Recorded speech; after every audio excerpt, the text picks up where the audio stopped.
Hello everybody and welcome to Next Level Piano and Keyboard Accompaniment Lesson 3. In this lesson we're going to be talking about riffs and licks that can be used to accent your accompaniment. To begin, we're going to talk about the diatonic scale. As I mentioned in the last lesson, the diatonic scale is C, D, E, F, G, A, B, C, for the key of C, of course.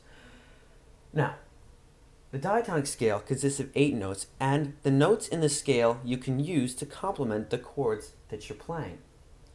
Now, you can use the basic notes that are in a chord, for example, C, E, and G, to accompany the left hand,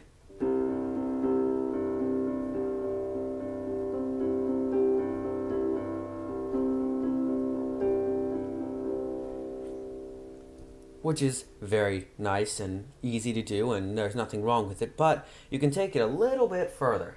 Alright, let's look at the C chord. We're going to start with the root note, as we discussed in lesson 1, root notes. If you haven't watched it, please go back and watch it so you understand what we're talking about here. The note C is the root note of the chord. Now we're going to count 2 notes back and 2 notes forward. Now, we can use 2 notes up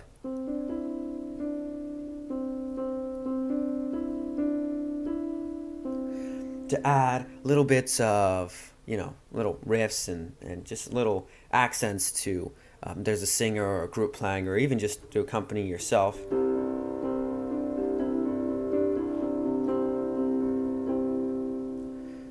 Now, going backwards isn't something that you don't do as often. Normally, you work up from the root note and back, but you can work back, especially if you're if you're going down.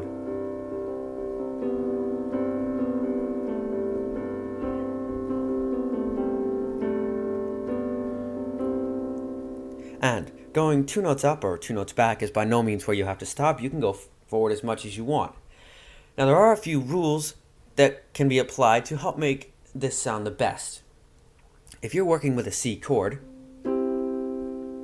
then you probably want to stick around the C range, anywhere from C, probably from C here, probably up to G is where I would stop, because from there you have to be a little more choosy with the notes you pick so that it blends the best.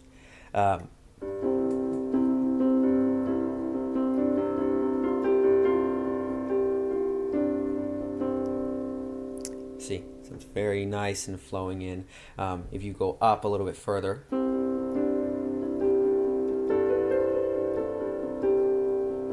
depending on what style of song, it may fit, but as a rule of thumb, I tend to stick between the C here and the G here. Now, when you go to an F chord, the same thing applies. You start with F here. F is your root note. You can go up.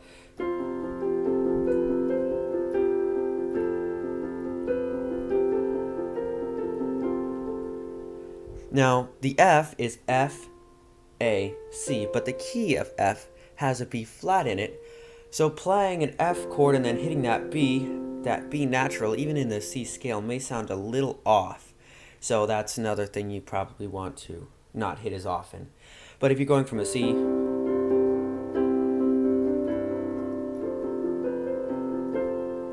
it may work, but just pay attention to that. Now we can go to the G scale and apply the same thing. The G chord, whatever left hand you use, you see up here.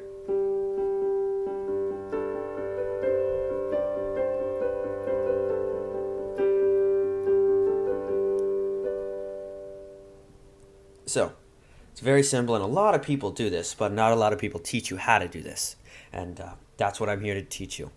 All right, so I'm sure when I first figured this out, I was very excited, because instead of just recording all the time, I could go.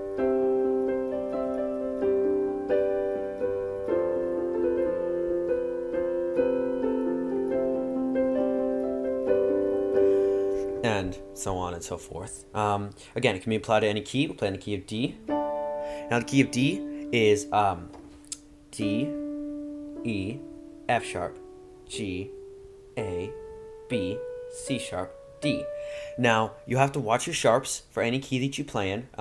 If you have a piece of sheet music, you can look at the key signature and see what are the sharps and flats, but you have to be mindful of that, of course, but then you can do whatever works.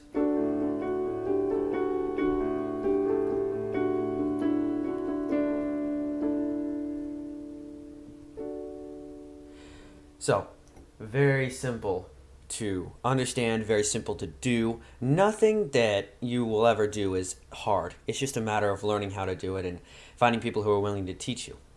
So,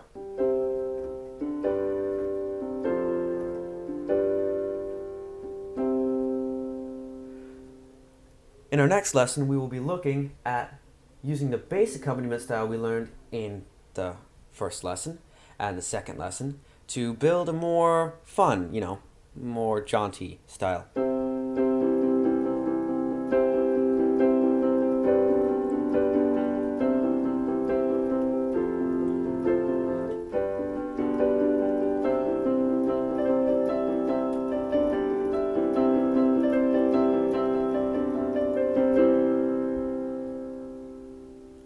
Thank you very much for watching.